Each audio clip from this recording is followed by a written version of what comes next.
उनके लहजे में व्यंग होता है। हम सोचते हैं कि हमारी प्रशंसा हो रही है, लेकिन हमको ऐसा लगता है, अब आप लोग क्या फील करते हैं तो आप ही लोग बताएंगे, लेकिन मुझे ऐसा लगता है कि उनके लहजे में व्यंग होता है। धमोन महादेश व्यंग हो रहा है।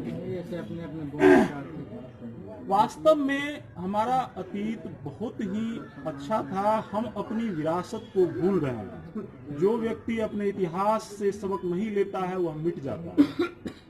अपनी विरासत को नहीं संभालता है वो खत्म हो जाता है। प्रारंभ में भी जब हमारा कुछ लोग तो यहाँ पहले से थे, कुछ लोग स्थानांतरित होकर के अन्यत्र से आए, दूसरे मुरादाबाद से, तो इन सब चीज़ों की जानकारी हमको बच्चों को देनी पड़ेगी। हम लोग एक चीज़ और, धर्मेंद्र जी ने कहा कि हम लोग खंड खंड में बटे हुए हैं, और ये जो बंटवारा है वो प्रदर्शित हो जाता है गाहे बगाहे। हर जगह जब 2-4 आदमी जुटते हैं, किसी मुद्दे पर जुटते हैं, तो उसमें प्रदर्शित हो जाता है ना। एवं पंचायत का चुनाव हो, या हमको लगता है कि हम तो इसी उद्देश्य से चले हैं कि यह संस्था पूर्णतः गैर राजनीतिक बन के रहे। गैर राजनीतिक इसका जन्म हुआ और यह गैर राजनीतिक बन के रहे, हमारी आकांक्षा है। कहाँ तक चल पाते हैं ये आगे आने वाला भविष्य तय करेगा। लेकिन एक बात भी तय है कि जिस दिन इस संस्था में राजनीति आ जाएगी, उस दिन मैं इस संस्था से अलग हो जाऊंगा। मैं तभी तक इस संस्था में हूं, अपना योगदान दे रहा हूं, जब तक यह संस्था पूरी तरह से गैर राजनीतिक है। साहित्य को समर्पित, संस्कृति को समर्पित, कला को समर्पित, विरासत को समर्पित, है ना, सामाजिक चेतना को समर्पित, राष्ट्रीय चेतना को समर्पित, प्रतिभा को समर्पित, ये सारी बातें सही है। और एक बात और तय है कि चाकू कभी भी मखमल पे तेज नहीं हो सकती। चाकू को तेज होने के लिए पत्थर पर ही घिसना पड़ेगा। चाकू जो तेज होना चाहेगा उसको पत्थर पर घिसना पड़ेगा अपने आप को, तब जाके वो तेज बनेगा। मखमल पे रगड़ के हम उसके जंग को भी नहीं छुड़ा सकते। तो हम यह देख रहे हैं, दयानिधि बाबू भी आए थे एक कार्यक्रम में, शशिकांत जी जो करते हैं, जिसमें हम लोग भी सहयोग करते हैं, उसमें आए थे, तो उन्होंने कहा था इस चीज को कि पहले, बड़ी अच्छी बात कही, रिमार्केबल बात कही थी, कि पहले अभाव था, अब संपन्नता आ गई है, आर्थिक संपन्नता आ गई है लोगों में। अभाव में लोगों ने अच्छा किया। जब आर्थिक विपन्नता थी उस समय के लोगों ने अच्छा किया। जो उस समय का समाज का कंपटीशन था, उस कंपटीशन में वो आगे थे। आज हम संपन्न हो गए और हम पिछड़ रहे हैं। तो प्रतिभा को निखरने में, निखारने में अर्थ का बहुत बड़ा योगदान है, ऐसा बात नहीं। उसी प्रकार से यह संस्था भी है।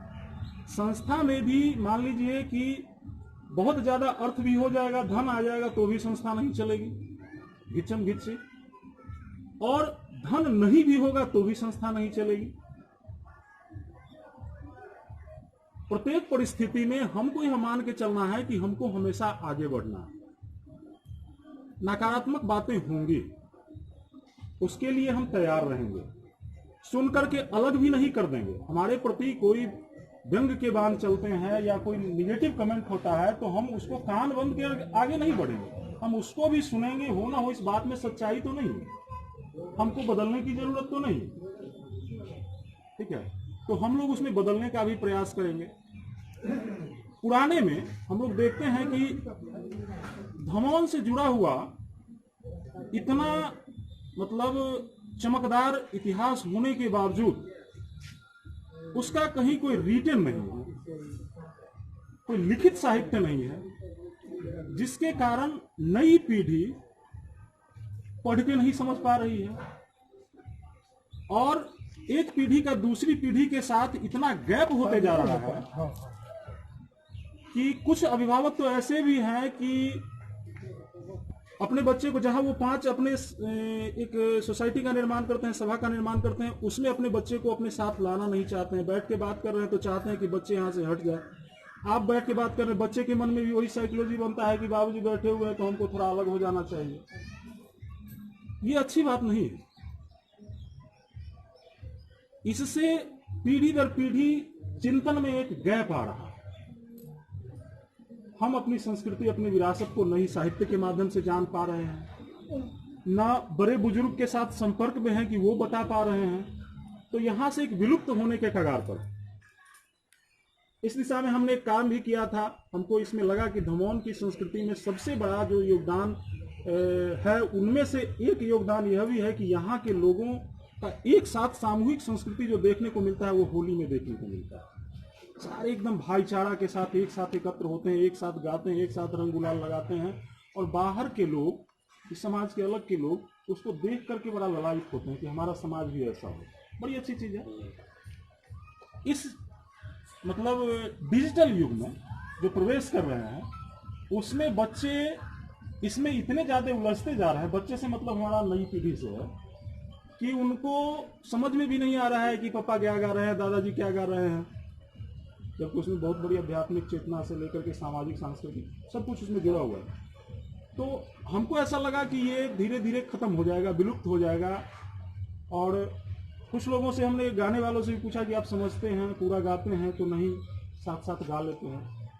तो उसको हमने संकलित किया, लोगों से पूछ करके संकलित करके उसका एक बुक का फ्रेम दे दिया है। और वो अब कम से कम हमको नहीं लगता है कि खत्म होगा। जब भी लोगों को लगेगा तो वहां से लिखित साहित्य को प्राप्त करके और उससे आगे बढ़ सकते हैं। उसी प्रकार से होना चाहिए था कि हमारा जो उसमें कमी हम देख रहे हैं कि हमारे जो पूर्वज थे उनमें साहित्य सृजन की निश्चित रूप से कमी, वो कर नहीं पाए, जिसके कारण हम आज भी अनभिज्ञ हैं। इस वर्तमान समय में हमारे राजमणि बाबू साहित्य के क्षेत्र में उन्होंने राष्ट्रीय नहीं, अंतर्राष्ट्रीय स्तर पर अपने आप को स्थापित करके दिखाया। अंतर्राष्ट्रीय स्तर पर अमेरिका से भी पुरस्कृत हो चुके हैं। तो गौरव की अनुभूति होती है। उनका साहित्य उनको कभी मरने नहीं देगा। हमको नहीं लगता है कि वो हमारे बीच नहीं है। जब मैं उनकी किताब को पढ़ता हूँ, उनकी पुस्तक को पढ़ता हूँ, तो लगता है कि साक्षात मेरे सामने हमसे बात कर रहे हैं। उनका साहित्य उनको मरने नहीं देगा। उसी प्रकार से हमारा जो हम साहित्य का सृजन करेंगे वर्तमान समय में, वो हमें मरने नहीं देगा। आने वाली पीढ़ी हमें याद करेगी, हमसे सीखेगी और उस लकीर को और आगे बढ़ाएगी। फिर हमारा समाज आगे बढ़ेगा। ये सब इन सोच के आधार पर यह संस्था का निर्माण हुआ है। बहुत खुशी होती है अंदर से कि, लेकिन लोगों से जब बातचीत होती है तो लगता है कि ये चलेगा कि नहीं चलेगा, क्योंकि इस तरह के काम में बहुत ज़्यादा एनर्जी देने की ज़रूरत होती है। लेकिन उस एनर्जी में टॉनिक का काम ये हो जाता है जब आप हम सभी